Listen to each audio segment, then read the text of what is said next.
Will you resign as Secretary of Defense if you drink on the job? Once you have babies, you therefore are no longer able to be lethal? I am shocked that you would stand here and say you're completely cleared. President-elect Donald Trump's pick to lead the Defense Department faces tough questions from Democratic senators. I'm not a perfect person. A critical 24 hours for California, with millions under extreme fire weather alerts. Firefighters have never seen wind so fierce. And in tonight's Eye on America, the long road to rebuilding, with homeowners' insurance in question. Did they give a reason why? It's the fire hazard. The CBS Evening News starts now. Good evening, I'm Norah O'Donnell, and we begin with tough new questions about the man hoping to lead the Pentagon, one of the most powerful jobs here in Washington. Members of the Senate Armed Services Committee grilled Pete Hegseth. Why? Well, the Secretary of Defense manages a nearly $1 trillion budget and 3.4 million personnel. Democratic senators today zeroed in on his limited management experience and allegations of sexual assault and heavy drinking. There were also concerns raised about what he said about women in combat. The 44-year-old military veteran and former Fox News personality was combative and unapologetic, denying many accusations. Hegseth has vowed not to drink if confirmed the top defense post, but did not say he would resign if he faltered. CBS's Nicole Killian leads off our coverage tonight from Capitol Hill. Defense Secretary Pete Hegseth arrived on Capitol Hill this morning, casting himself as a change agent. Now, it is true and has been acknowledged that I don't have a similar biography to defense secretaries of the last 30 years. But it's time to give someone with dust on his boots the helm. But the former Army major was quickly bombarded by rapid fire, grilled about his views of women serving in combat. I'm straight up just saying we should not have women in combat roles. Please explain these types of statements, because they're brutal and they're mean and they disrespect men and women who are willing to die for this country. Well, Senator, I appreciate your comments, and I would point out I've never disparaged women serving in the military. I respect every single female service member that has put on the uniform. The ex-Fox News host was also pressed about accusations of sexual assault at a Monterey, California hotel in 2017. At that time, you were still married to your second wife, correct? I believe so. And you had just fathered a child by a woman who would later become your third wife, correct? Senator, I was falsely charged, fully investigated, and completely cleared. So you think you were completely cleared because you committed no crime? That's your definition of cleared? You had just fathered a child 2 months before by a woman that was not your wife. I am shocked that you would stand here and say you're completely cleared. Can you so casually cheat on a second wife and cheat on the mother of a child that had been born 2 months before, and you tell us you were completely cleared? Senator, how is that a complete clear? Senator, her child's name is Gwendolyn Hope Hegseth, and she's a child of God, and she's 7 years old. Hegseth underwent an FBI background check, but Democrats claimed it did not include interviews with Hegseth's accuser or ex-wives. I believe the investigation was insufficient, frankly. And according to The New Yorker, Republicans Joni Ernst and Susan Collins turned down meetings with Hegseth's alleged accuser, which they both disputed. Do you want to hear from the accuser, Senator? Did someone reach out to your office, Senator? Yes or no? As for Hegseth's overall qualifications, Republicans accuse Democrats of being hypocritical. How many senators have showed up drunk to vote at night? Have any of you guys asked them to step down and resign from their job? And then how many senators do you know have got a divorce before cheating on their wives? Did you ask them to step down? Tonight, Senator Ernst announced that she will vote for Pete Hegseth after he provided reassurances that he would support women in the military who have been sexually assaulted. Ernst, who is a survivor of sexual assault, is seen as a critical vote. A committee vote on Hegseth's confirmation is set for next week. Nora? Nicole Killian on Capitol Hill. Nicole, thank you very much. Tonight, red flag warnings stretch for about 300 miles from California's central coast all the way to the San Diego area. Those powerful Santa Ana winds have returned, and gusts could top 70 miles per hour, threatening to expand the deadly Palisades and Eaton fires in the Los Angeles area, in addition to possibly fueling new fires. We have 2 reports from the fire zone, starting with CBS's Jonathan Vigliotti. This is a dramatic look at what could be the origin of the devastating Eaton fire. CBS News has confirmed this video was shot just 3 minutes after that fire ignited near electrical towers above Altadena. This as Southern California faces a particularly dangerous situation 3 times already this season. That warning has been followed by devastating wildfires, especially when fires in Pacific Palisades and Altadena exploded, pushed by hurricane-force winds. It produced heartache, desperation, and controversy. The perfect storm met with an imperfect response. Do you owe citizens an apology for being absent while their homes were burning? Mayor Karen Bass left L.A. after the first weather warning was issued to attend the swearing-in of Ghana's new president. The mayor returned 24 hours after the Palisades fire began. At least 1,000 structures were already destroyed, and more than 70,000 people evacuated. Later that day, she toured the damage with California Governor Gavin Newsom. They seemed in tandem, but 48 hours later, the governor sounded critical. I was getting different answers. When you start getting different answers, then I'm not getting the actual story. What does he mean by that? I don't know. I think that's a very good question to ask him. He has not raised any challenges to me.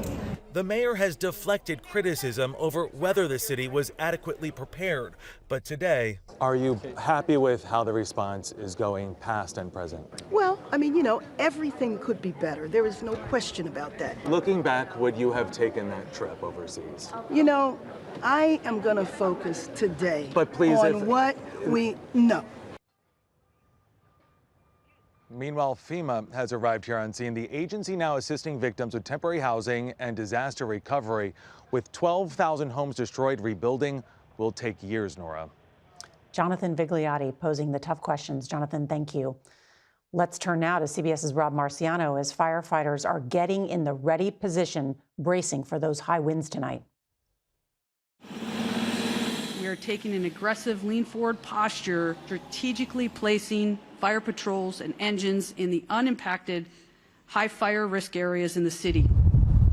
With wind warnings now extended that could fan more flames, equipment and crews have surged to the battle lines of the Palisades fire. But they say they're ready.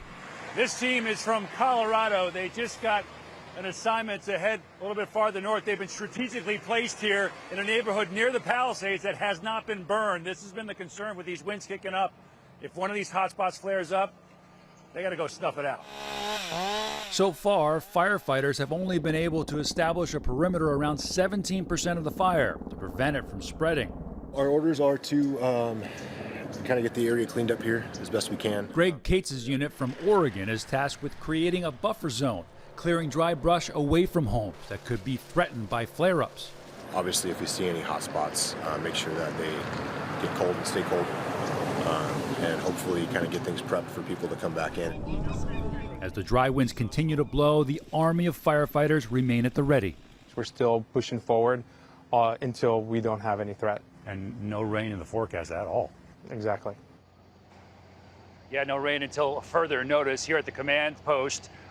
They're protected from the wind. They were happy to know that the forecast winds didn't quite reach that level, but indications are they just a little bit delayed. Matter of fact, the PDS red flag warning has now been extended through a good chunk of tomorrow, with some of those peak winds maybe coming tonight. Let's take a look at that. I think places across the valley, Simi Valley in particular, could very well reach 70 miles per hour for a gust tonight around 9 or 10 o'clock, and then in the morning down to Temecula, same sort of deal. And then even after that warning expires tomorrow afternoon, some indications with our models up to 50, 60 miles an hour. Now, the overall pattern, even after these winds diminish and we go onshore a little bit over the weekend, is keeps the rain away and then really resets potentially more Santa Ana winds coming the beginning of next week. Nora? Everyone on alert. Rob Marciano, thank you. Well, the other big story here in Washington, the Justice Department has released Special Counsel Jack Smith's report on Donald Trump's election interference case. Smith says had Trump not won the election and had the case been allowed to go forward, he likely would have been found guilty. CBS's Scott MacFarlane has details of the report.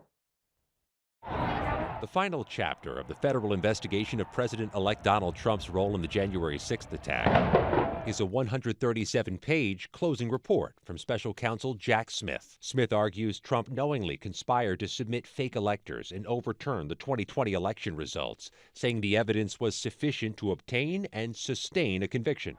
Smith reveals he did consider a fifth felony charge, incitement of insurrection, which would have banned Trump from running for office again if convicted. But Smith opted not to. Trump has called Smith politically motivated and deranged. I defeated deranged Jack Smith. He's a deranged individual. Smith says Trump's claim that Smith was influenced or directed by the Biden administration is, in a word, laughable. The former special prosecutor dropped his case after Trump won re-election, citing policy prohibiting a sitting president from being subject to criminal prosecution. California Democrat Pete Aguilar, who investigated the January 6 riot as part of a House Select Committee, says if Smith had been appointed sooner, Trump might not have avoided trial. The January 6 committee did a lot of work on the front end, and we would have liked to see things move a little faster. Before the clock ran out. Before the clock ran out. Smith's report also says when Trump publicly attacked witnesses and investigators, Trump's followers would then threaten them. Trump has also talked of locking up some members of Congress who've investigated the attack. I can tell. Former House Select Committee Chairman Benny Thompson told CBS News he would accept a pardon before President Biden leaves office to protect him from Trump. There are a lot of people who take this person at his word, and I don't want him to weaponize government against people for doing their job. Trump tried unsuccessfully to keep Jack Smith's final report bottled up with legal challenges that ultimately failed. Trump has pledged pardons for some or all of the 1,600 January 6 riot defendants, and Nora, those could begin as early as Monday. Scott McFarland, thank you so much. There are encouraging signs tonight from the Middle East. U.S., Arab, and Israeli officials all tell CBS News that the first phase of a ceasefire deal in Gaza has been agreed to in principle. It includes the release of dozens of hostages, both Israeli and American, and could be finalized this week. CBS's Elizabeth Palmer has more from Tel Aviv. Hidden somewhere in the ruins of Gaza are 98 hostages held by Hamas. The Israeli military believes nearly 2/3 of them are alive. They, along with 2 million Palestinians, have been under Israeli bombardment for 466 days. In a war Hamas started when it invaded Israel and massacred or kidnapped more than 1,000 people. A provisional deal struck by Israel and Hamas proposes a roughly 42-day truce during which Hamas will release 33 hostages, women, children, the sick, and elderly in small groups. In return, Israel will pull its military back to the inside perimeter of the Gaza Strip. It will allow in a flood of aid and release hundreds of Palestinians from its jails. The hostages' families have spent more than a year pushing Israel's government to do a deal, and they fear something may still go wrong.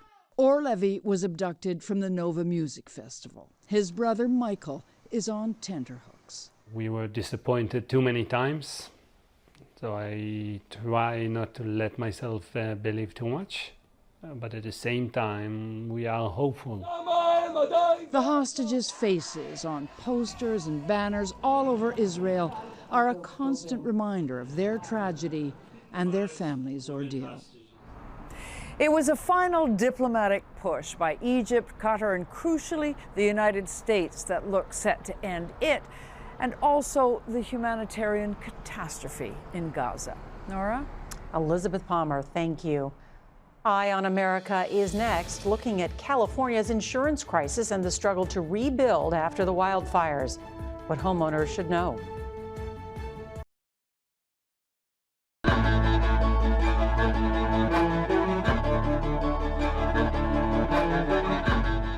Fighting the flames is still job one in Los Angeles, but questions about rebuilding are starting to move into focus, especially how to pay for it.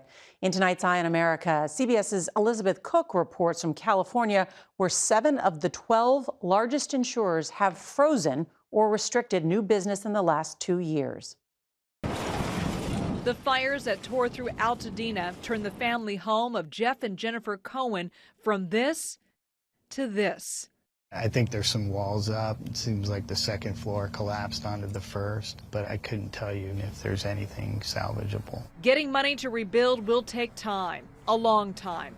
The Cohens have found temporary housing, but are among the 100,000 plus Los Angeles homeowners whose insurance had been dropped before the latest wildfires. Did they give a reason why? It's the fire hazard, it's the fire danger. You know, we were in an area that they couldn't provide insurance to any longer.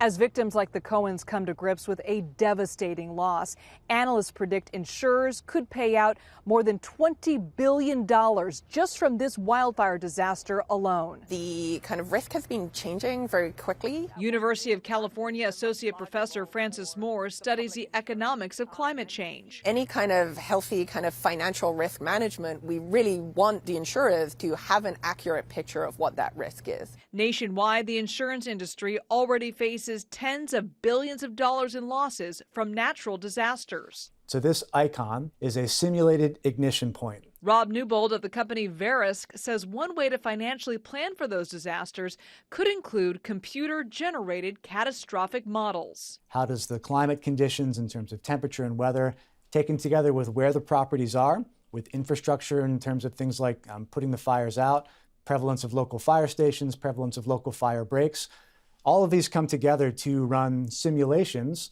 of what could happen over the next 1 year of activity. Verisk already offers to insurers around the country models covering everything from wildfires to tornadoes to hurricanes. We have this deeper red color over in and around Beverly Hills. That indicates there's greater loss potential based both on the ignition point, the spread rate, the intensity of the fire, as well as the value of the exposures within that zip code. The insurance company can understand this loss potential and have sufficient money on hand to pay claims. Under an old law to protect consumers, California regulators prohibited using models like these to help set rates. But the state is lifting that ban. Verisk is the first company to submit its models for approval. What have you done? What has this experience been like trying to find new insurance? So that was quite an ordeal. The Cohens eventually found coverage, but only through a government-sponsored pool, and it's at a much higher cost than what they paid. But even that pool may not have enough money to cover the expected Los Angeles fire damage claims. Will you rebuild in California? We don't know. We don't know. We don't know. I don't know. We're just mourning the loss of all, the things that are irreplaceable. Precious memories are in that home. Those are the irreplaceable things. Today, they live in limbo after the fires burned their home of 23 years to the ground. For Eye on America, I'm Elizabeth Cook in Los Angeles. Britain's future queen is sharing some good news about her health. That's next. Princess Catherine shared today her cancer is in remission. She made the announcement on Instagram along with a picture of her visit to the hospital where she had been treated. Catherine, who just turned 43, had abdominal surgery 1 year ago and underwent chemotherapy, but the palace has not revealed her type of cancer. If you plan to hang out at Starbucks, you'd better bring your wallet along with your laptop. The coffee giant is putting a lid on its open door policy. Starting January 27th, you'll have to buy something if you want to sit at a table or use the restroom. Starbucks sales have been sagging in recent years, and the new rules are meant to prioritize paying customers. They're among the most vulnerable victims of the LA wildfires. What's being done to help them when we come back? This portion of the CBS Evening News is sponsored by Voltaren, the joy of movement. Finally tonight, we're struck by the images of Americans rushing to Los Angeles to help the victims of the wildfires. And it's not just people. This is the Pasadena Humane Society, which took in more than 400 animals in the days after the fires broke out. They were left behind by owners who'd evacuated. The shelter's been operating at 5 times capacity, packed with dogs, cats, and even a few pigs. Help is coming from all over. A shelter in San Francisco was stocking up on supplies to send. Some pets were taken to other cities, including San Diego, and possibly a new start. People stepping up for all the victims of this tragedy. And if you'd like to help, please go to cbsnews.com/LA Fires. And that is tonight's CBS Evening News. I'm Norah O'Donnell. Good night.